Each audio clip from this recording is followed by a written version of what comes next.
Welcome back to Black Swan Outdoors. Today we are going to talk about bear bags.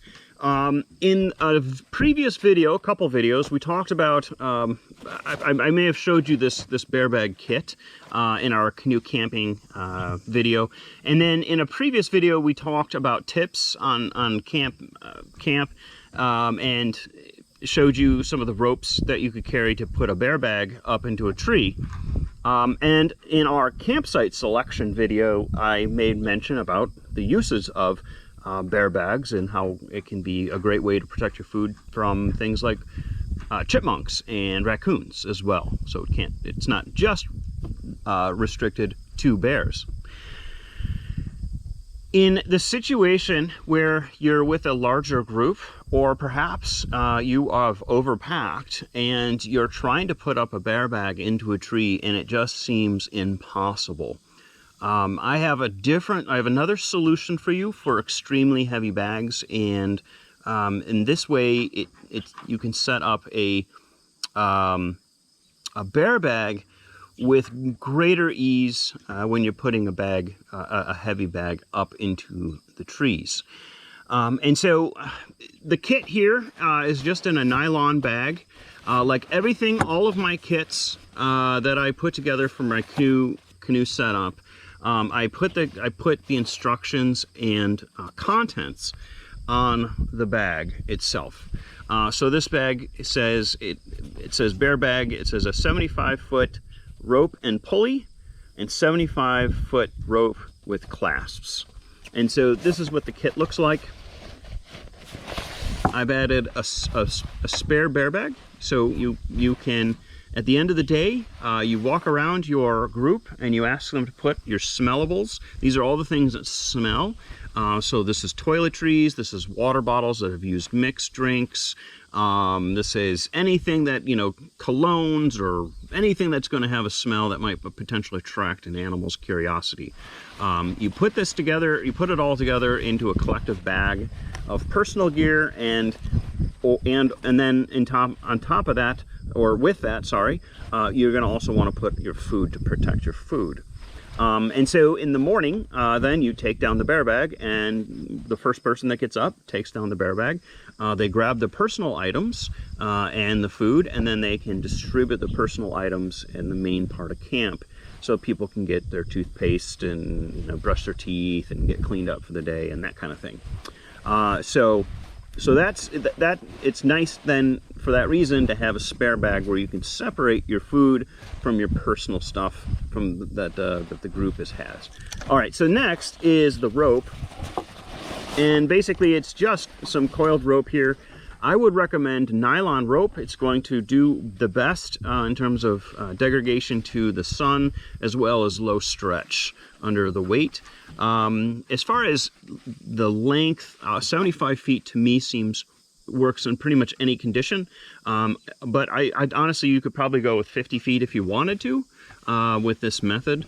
But 75 feet I think works well. And then I've added the pulley on this rope here. So this is added weight, but it serves such a great purpose. It makes putting that bear bag up that I believe that is well worth that extra weight. And then lastly is the second piece of rope, which is the clasp rope. And again, a little heavy, but I think that it does warrant its use, especially if you have a pack that you're just, a big food pack, like a number 5 food pack that was used in the Boundary Waters or Quetico, and then you could just snap this right onto the lifting handle. So so this is basically that's it for the kit. I might also include some instructions, which I thought I actually had in here. In time, I will put the instructions on the website with a link down below, so that you can actually laminate it and stick that in the bag as well. So next up, just stay tuned here, and I will show you how to set this system up into some trees. Okay, so this is the classic hang for a bear bag. This is just one method. I'm going to go through a couple different methods. But basically you have a weighted piece of rope, so this heavy iron clasp served as that. You are going to throw the rope over a limb. You want it to be 12 feet minimum height. And then you want it to be 5 feet from the tree. So you want it to be, and then if you can have 3 to 5 feet down, that would be great. So from the bottom of the bag here, it would be 12 feet, 3 feet from the branch, and at least 5 feet, 4 to 5 feet from the tree itself. So you have to imagine bears will climb up the tree, and they'll get to the edge here, to the limb. If they think they can get up on the limb, they certainly will. So they'll be reaching out. So that's why you want to have it out here.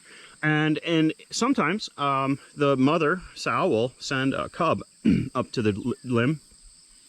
In that case, they'll start trying to scratch at the rope and trying to reach down below. So you'll want to make sure that you have kind of that bag perfectly safe. I've attached just a simple lark's head knot here, and then the knot for securing the bear bag is just a timber hitch. If you're not familiar with these knots, check out our knot series, and we go through all the different types of knots. But the purpose of the timber hitch here is that under a lot of weight, this is easy to untie and easy to secure. Also, when you're putting these rope up, you want to make sure that it's a good 5-6 feet up when possible. That way, if the bear is scratching, because they learn how to take these down, that they'll scratch at the rope to take down the bear bag. So that's the classic hang. I'm going to show you a variation next. Okay, so let's say you're trying to hang the bear bag, but you really don't have that one great branch to set your bring your bear bag up, or your load is very heavy, yeah, it's just you don't have the most ideal conditions, but you do have 2 trees. So what I have here set up is one tree here where the knot is clove hitched, thrown over over a branch, and then comes down here to hang the pulley. And then the second line runs to another tree, okay? And what I'm going to do is then I'm just going to pull this line up, and it's going to bring both the line, the bear bag up, as well as out. So you can see that it's suspended well off of the tree, and then I have the pulley here helping take some of that load off. And then I would just secure this line here right to the tree with another timber hitch. And if you want to do a timber hitch on a bite, that makes it a lot easier. You don't need to. Yeah, so basically then in the morning when I want to let it down, you go to this side, let it down, and the bag then comes down on the pulley, and you've got yourself a very simple bear bag that's very effective from any kind of animal that might want to get your food. And again, this is just not for scale, so you want to make sure you're 12 feet high and at least 5 feet away from the branch and trees as possible. So hopefully this is helpful. Remember to like and subscribe, and don't forget we do have a Patreon now. If you do want to support our channel, we would appreciate it.